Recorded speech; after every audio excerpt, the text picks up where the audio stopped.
लक्ष्य निर्धारित करना कि हम कार्तिक के जो 7 नियम है, कार्तिक के महीने के जो 7 नियम बताए गए हैं, कम से कम हम 7 नियम में से एक नियम ऐसा पकड़ें जिससे हमारा जीवन सार्थक हो जाए। आप भले 7 नियम नहीं कर रहे कार्तिक के, भले एक नियम करो, पर वो नियम हमारा पूर्ण चलना चाहिए, उसकी नियम की पूर्णता पूर्ण होना चाहिए।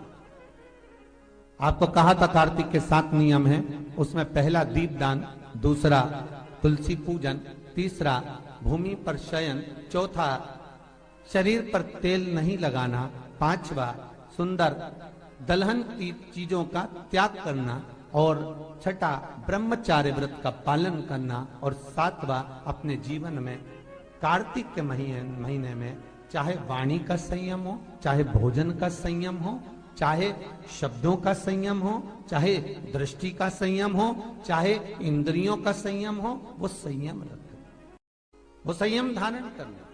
अब हमें ये ज्ञात करना है कि 7 नियम जो कार्तिक के महीने के होते हैं, कार्तिक माहत्म्य में जो 7 नियम बताए गए होते हैं, इन 7 नियम में से कोई एक नियम हम हमारी जिंदगी में उतार लें, कोई एक नियम हम हमारे जीवन में उतार लें, जिस नियम के बल पर हमें परमात्मा का साक्षीकरण हो जाए।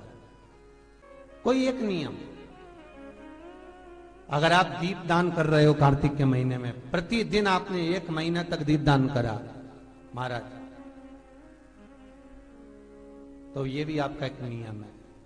1 महीने तक आपने जो तुलसी में जल चढ़ाया, ये भी आपका नियम है। आपने अगर वाणी पर संयम रखा है, ये भी आपका नियम। एक बहुत सुंदर बात कार्तिक के माध्यम से लीजिएगा अपने जीवन में उतारने के।